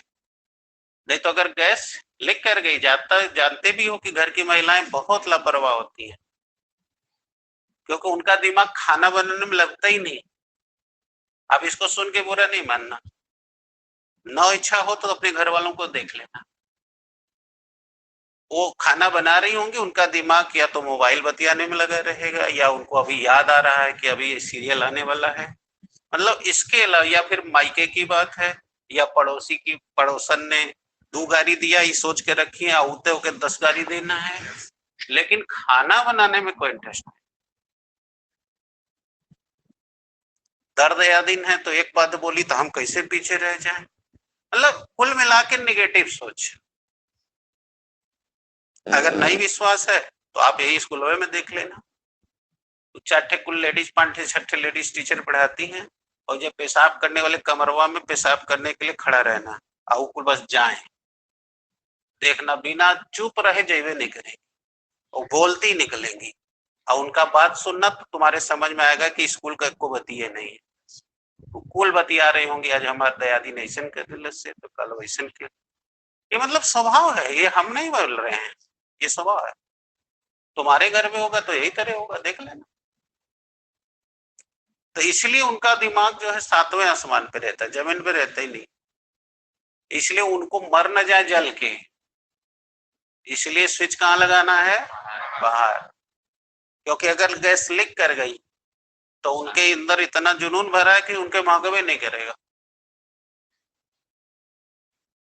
तुम आओगे बाहर से तो तुम घरवा में हेलते बोलोगे महका था गैस, हाँ कहाँ ले गैस महका था, तब कहाँ ले महका था, हम बंद करके आ रही है, ऐसा ही लोग बोलती हैं। तब ले तो ले भी देंगे, अपने भी जाएंगे, हाँ हम तो डूबेंगे ही सनम, तुम्हें भी ले डूबेंगे। सुना है ना गाना, ऐसा ही रहता है, वो शूटिंग कर रही होती, तो बात समझ लो। और यही हाल तुम्हारे कहाँ है, पेट्रोल पंप पर, वो पैसा गिनने में फंसा रहता है। नहीं सही बोल रहा हूँ, ये हंसने का विषय ही नहीं है, ये विषय समझने का है। तो आप भूल से भी ना करना, आग पकड़ेगा, अगर पकड़ लिया आग, तो जानते हैं ना पेट्रोल बड़ी तेज फैलती है, तो तुम अपनी जान बचाने के लिए खड़ा होकर भागना मत, तुरंत जमीन पर लेट जाना, क्योंकि पेट्रोल की वाष्प ऊपर बनी हुई है, नीचे नहीं बनी हुई है। अंडरस्टूड? इसलिए यदि आग लग जाए तो तुरंत नीचे लेट जाओ, और ऊपर जितनी वाष्प होगी जल जाएगी। अंडरस्टूड? ये साइंस है, इसमें दिमाग लगाना है, घबरा जाओ तो मर जाओगे। अंडरस्टूड? तो ये इसकी प्रॉपर्टी में आ गया, क्लियर हो गया ना? तो इसीलिए घनत्व का लिखवाया, इसको डिस्कस करने के लिए दिमाग में उदाहरण भी डाल दिए, ध्यान रखना। और कभी पेट्रोल पंप पे जाना, अगर नहीं आप 8 लीटर उसका डेंसिटी होगा, नहीं देखो तो आगे जाके देखना ना, कभी गाड़ी चलाते हो तो पेट्रोल भरवाने जाना, देख लेना, हमेशा कम होगी। जितना ही बढ़िया, जितनी कम डेंसिटी होगी उतना ईंधन अच्छा है, और जितना ही ज्यादा है, मतलब मट्टी का तेल मिलौले हो पेट्रोल पंप वाला, समझ गए? हाँ, वो धुआं ज्यादा देगा तुम्हारी गाड़ी में से, तुम्हारा इंजन चौपट कर देगा। अब चूंकि पेट्रोलियम अब नहीं पढ़ना, नहीं तो मैं इसकी व्याख्या ऑक्टेन नंबर से देता, तो अभी तुमको मैं कहूँ ऑक्टेन नंबर तो समझोगे ही नहीं, तो इसलिए मैं उसका ऑक्टेन नंबर से नहीं दे रहा हूँ, इससे जवाब दे रहा हूँ, तो समझ जाओ। That's clear? तो एक एक पॉइंट पर देखो रिसर्च हो गया है, और ये सब क्वेश्चंस हैं। अब ले लो बीपी, क्वथनांक, बोलो क्वथनांक क्या होगा? देखो जैसे जैसे कार्बन बढ़ेगा ना, क्वथनांक बढ़ेगा, क्योंकि कार्बन बढ़ने का मतलब चेन बड़ी हो रही है, अणुभार बड़ा हो रहा है, तो उसे तोड़ने के लिए ज्यादा ऊर्जा चाहिए, तो क्वथनांक क्या होगा, बढ़ेगा। इसका मतलब मेथेनल का क्वथनांक कम होगा, एथेनल का उससे ज्यादा होगा, एसीटोन का उससे भी ज्यादा होगा, क्योंकि उसमें 3 कार्बन है। अब समझ में आ गया? तो लिख दो, कार्बन परमाणुओं की संख्या बढ़ने के साथ साथ इनके क्वथनांक बढ़ते जाते हैं।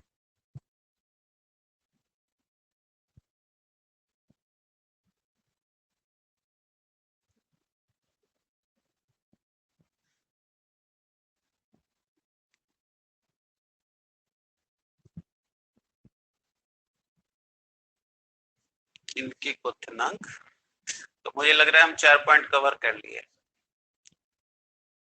तो बेटा अब हमने भौतिक गुण निपटा लिया, अब क्या चाहिए, रासायनिक। आओ, रासायनिक गुण पर पहले होमवर्क करो।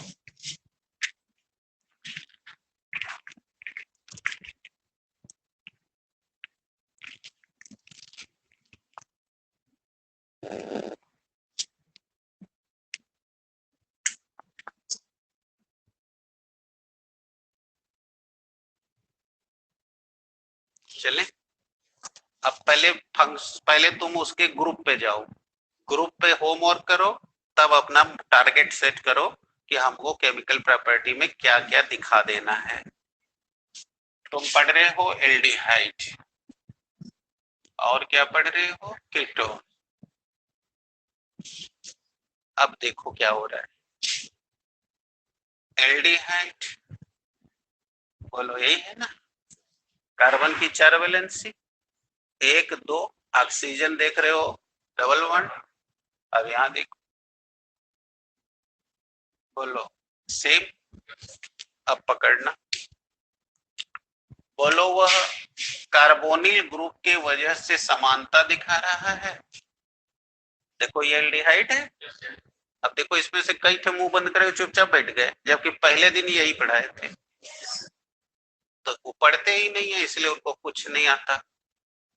इसलिए अपने ऊपर ही कृपा करो और पढ़ना शुरू करो।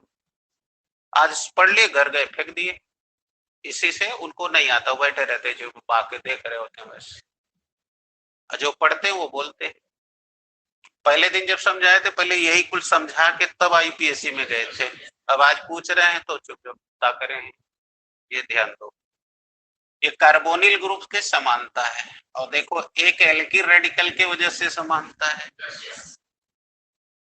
तो ये 2 प्रॉपर्टी यहां देख रहे हो। तीसरी देखो, तो इसमें देखो अनसेचुरिटी है, देखो डबल बॉन्ड। तो इस तरह देखो 3 वजह से तो ये समानता दिखाने वाला है। और अब अगर देखो तो इसी मामले में खाली असमान है। इसलिए जब हम रासायनिक गुण पढ़ेंगे तो हमको परीक्षा में 2 तरह से क्वेश्चन पूछाएगा कि एल्डिहाइड की कीटोन से समानता दिखाइए, या पूछ देगा एल्डिहाइड की कीटोन से असमानता दिखाइए। तो जिस लक्ष्य को पूछा जाए उस लक्ष्य पे वर्क करना होगा। अब मैं तुमको बताऊंगा कि समानता पहले बताऊंगा, फिर असमानता। तो पहले समानता पढ़ा के मैनेज कर लूंगा, तब असमानता पे आऊंगा। तो अब देखो, अगर हम समानता रासायनिक गुण में दिखाएं तो हमें क्या दिखाना चाहिए, पकड़ो। या देखो सिमिलैरिटी यानी समानता का गुण, या लिख दिया हूं सिमिलैरिटीज प्रॉपर्टी, चाहे हिंदी में लिख दो समानता का गुण। कैसे ये समानता दिखाएगा, बताओ। पहली प्रॉपर्टी एल्किल की वजह से, तो एल्किल वाला तो सेचुरेट होता है, तो बोलो जो सेचुरेट होता है वो सब्स्टिट्यूशन करता है। तो पहली प्रॉपर्टी सब्स्टिट्यूशन दिखा दे, सब्स्टिट्यूशन रिएक्शन। बोलो दूसरी क्या दिखाएं, ये डबल बॉन्ड है, तो बोलो एडिशन दिखा दे, 2 हो गई। बोलो तीसरी में रिडक्शन दिखा दे, अब चेन। और बोलो चौथे में हम मेटल के साथ रिएक्शन करा दें, धातुओं के साथ। तो इस तरह बताओ हम 4 प्रॉपर्टी दिखा देंगे। अब ये मेरा होमवर्क हो गया। अब ये अगर मुझे आएगा तो बाकी सब रिएक्शन ऑटोमेटिकली वो बता देंगे, क्योंकि इसमें सबका सिद्धांत लिख दिया गया है। ये प्रतिस्थापन अदला बदली कर देगा, ये जो मिलेगा जोड़ लेगा, ये हाइड्रोजन से मिलेगा और ये मेटल से करेगा। तो इस तरह अब हम एल्डिहाइड कीटोन की समानता दिखाने को तैयार हैं, करते बिटाया जाए। आइए, अब ये 4 हमारी प्रॉपर्टी तैयार होगी। तो पहला हम लिखते हैं, अभी आपने लिखा था सबस्टिट्यूशन, सबस्टिट्यूशन यानी प्रतिस्थापन अभिक्रिया। जितना मैं बोलूं उतना तुम लोग भी बोलो, तब याद होगा, ऐसे सुनोगे तो नहीं याद होगा। अब देखो मैंने लिखा सबस्टिट्यूशन रिएक्शन, यानी शॉर्ट में क्या लिखा, एसआर। अब चलो सब्स्टिट्यूशन दिखाते हैं। तो सब्स्टिट्यूशन दिखाने के लिए आज मैं तुमको 4 ऐसे कंपाउंड से परिचय कराऊंगा जिसकी जरूरत आज के बाद के हर यौगिक में पड़ने वाली है। अतः आज पहले उससे परिचय कर लो, क्योंकि ये यौगिक अब तक तुम 9, 10, 11 में नहीं पढ़े थे। 4 यौगिक कौन कौन है? पहला है हाइड्रोक्सिलेमीन, सूत्र है NH2OH। अब तुम जानते हो NH2 को एमीन ग्रुप कहते हैं, OH को हाइड्रोक्सिल कहते हैं, तो NH2OH को कहते हैं, पहले परिचय करो और ये लिख डालना कहीं। दूसरा यौगिक है हाइड्राजीन, हाइड्राजीन सूत्र देखो NH2 दो बार लिख दो, हाइड्राजीन बन जाएगा। अगला है फेनिल हाइड्राजीन। क्या है बेटा? Phenyl hydrazine. देखो अब तुम जानी गए फेनिल यानी कि एरोमेटिक का हाइलाइट, यानी एरिल CnHn-1, तो बोलो फेनिल C6H5 हो गया। देख लो इससे एक हाइड्रोजन कम है। अब सूत्र पढ़ा है ना पहले चैप्टर में। अब मैं बार बार तो कह रहा हूँ, जो पढ़ेगा वही पकड़ेगा, नहीं पढ़ेगा बैठे रहो। अब बच्चे भी आपने वो मैं मार मार के पढ़ा दूं, मैं आपको मारूंगा तो पढ़ाऊंगा कब? इसलिए जो इतना नहीं करेगा उसके लिए कोई दुनिया में उपाय नहीं है। अब आप खुद अपने भविष्य के निर्माता हो, देख लो। अब ये हाइड्रोजन है, अब हाइड्रोजन है तो इसमें अगर इसको जोड़ना है तो एक बॉन्ड खाली करवा दो, तो अब जो खाली करवा दो NH2 और इसमें से एक थे खाली करा दिए। अब देखो हो गया फेनिल हाइड्राजीन आ गया। और अब अगला है सेमी कार्बाजाइड, सेमी कार्बाजाइड। अब इसमें क्या करोगे?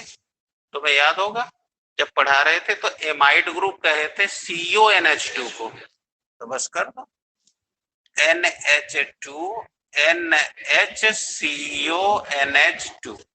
देखो वही हाइड्रोजन में से खाली करवा के एमाइड ग्रुप जोड़ दिए हैं।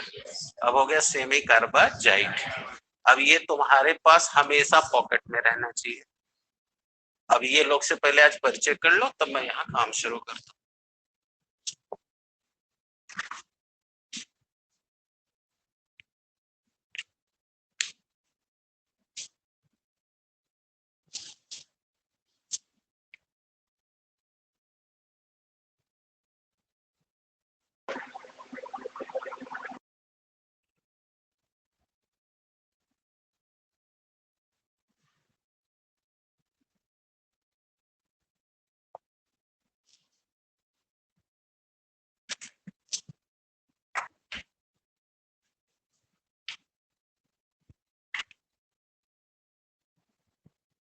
जल्दी करो भाई।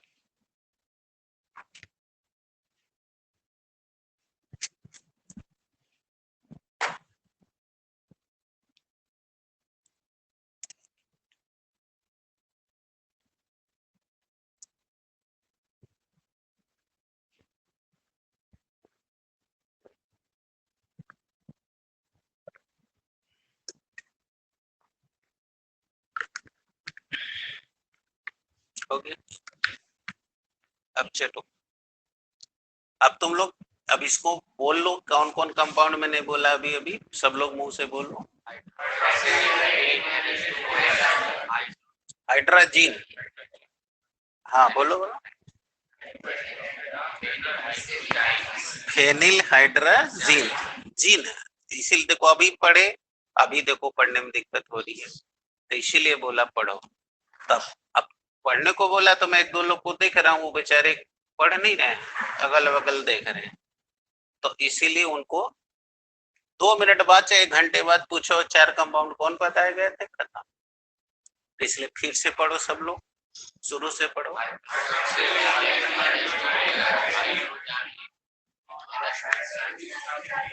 हाँ, हाइड्रोजन NHC6H5।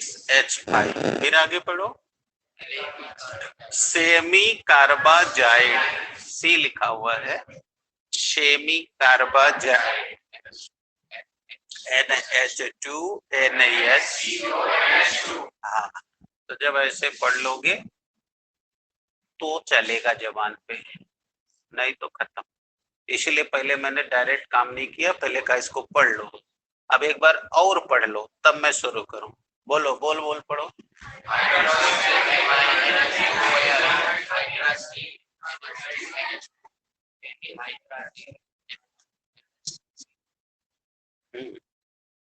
अब आगे ओके। अब मैंने से जो प्रयास करना था करा दिया। अब जो इसके बावजूद भी नहीं बोले तो मैं उधर नहीं देख रहा था, मैं इधर देख रहा था। तो जितना जिस तरीके से पढ़ाना चाहिए मैं आपको पहुंचा रहा हूं, आप करो। अब आओ अपने उद्देश्य पर।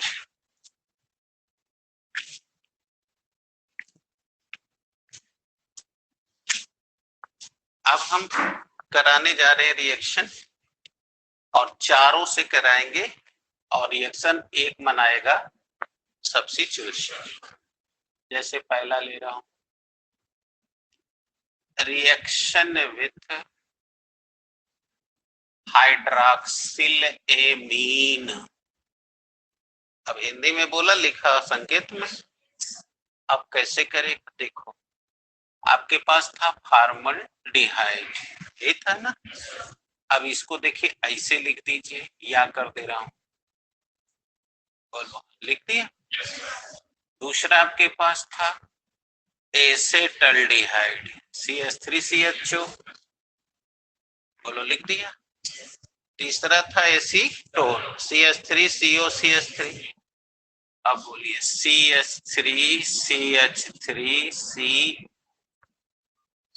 आपके तीनों यौगिक आ गए। और अब इनको लिखिए H2NOH NH2OH। देख लीजिए कैसे लिख रहा हूं, H2NOH H2N,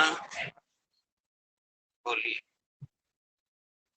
ये देखिए पानी निकल गया, देखिए सब्स्टिट्यूशन हो रहा है, ये इधर जा रहा है, ये इधर।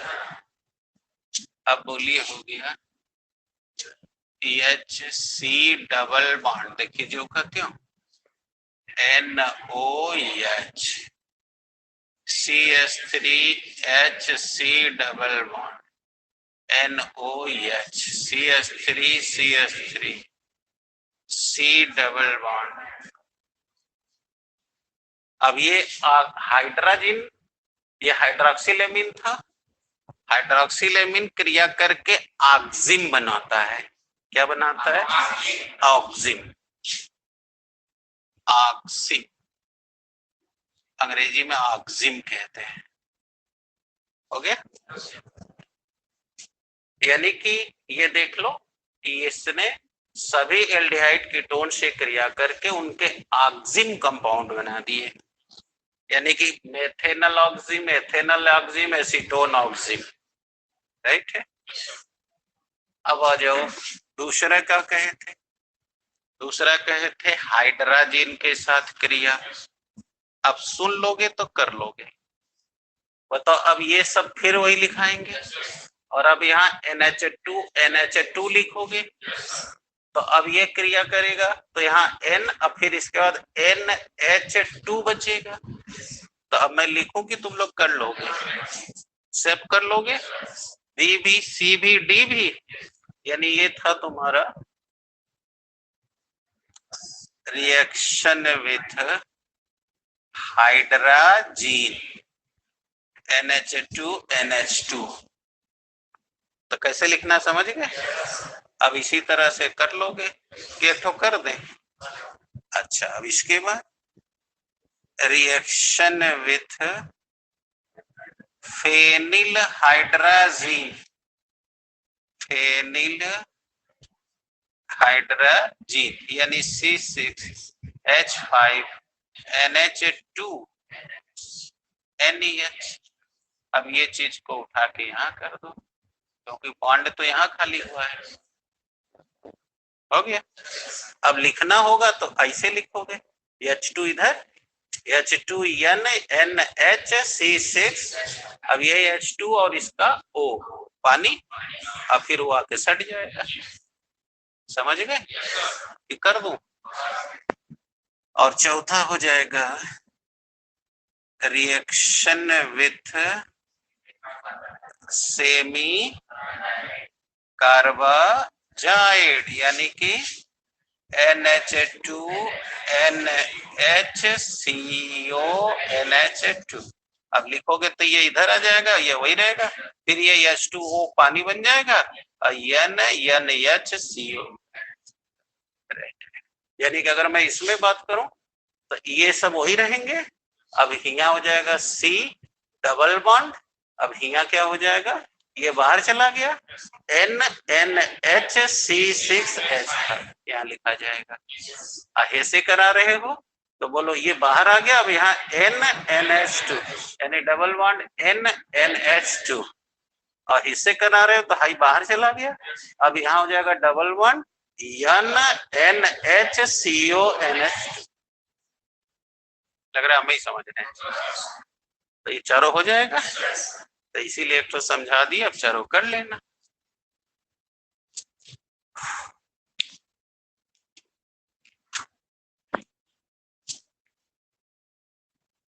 लेकिन ये हुआ अभी एक रिएक्शन, ठीक है।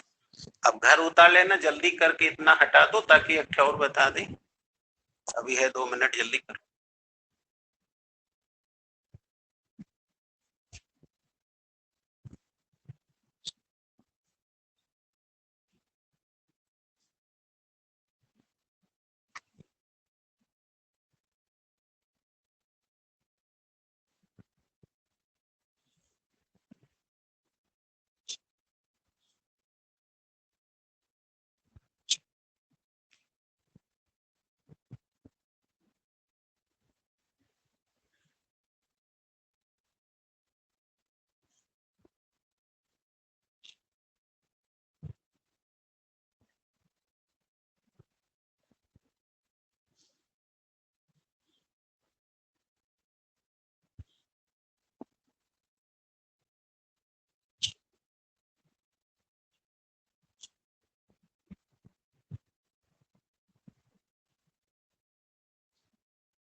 हो गया बेटा? तो आइए, अभी 1-2 मिनट समय बचा है। आपको मैंने 4 प्रॉपर्टी कही थी।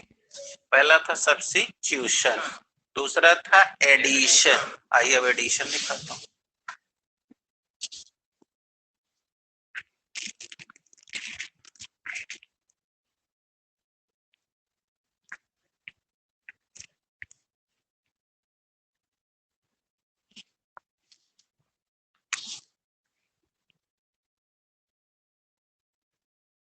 एडिशन रिएक्शन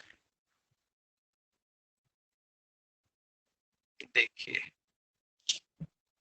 अब मैं इसको एडिशन करा रहा हूं। जैसे पहला कंपाउंड ले रहा हूं, हाइड्रोजन साइनाइड के साथ अभिक्रिया, रिएक्शन विथ हाइड्रोजन साइनाइड। देखिए आपके पास था फॉर्मल्डिहाइड, ऐसे ही लिखे थे आप।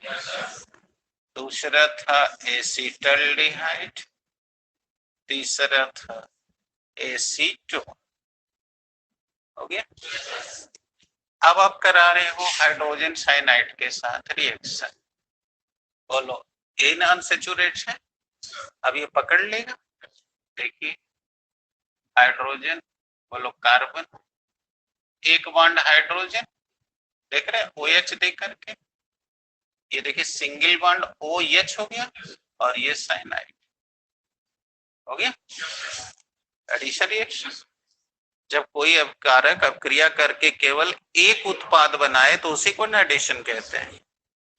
अब बोलो इसी तरह ये भी हाइड्रोजन साइनाइड, बोलिए CH3H, बोलो OH, देखिए सेम है। अब यहां भी चलिए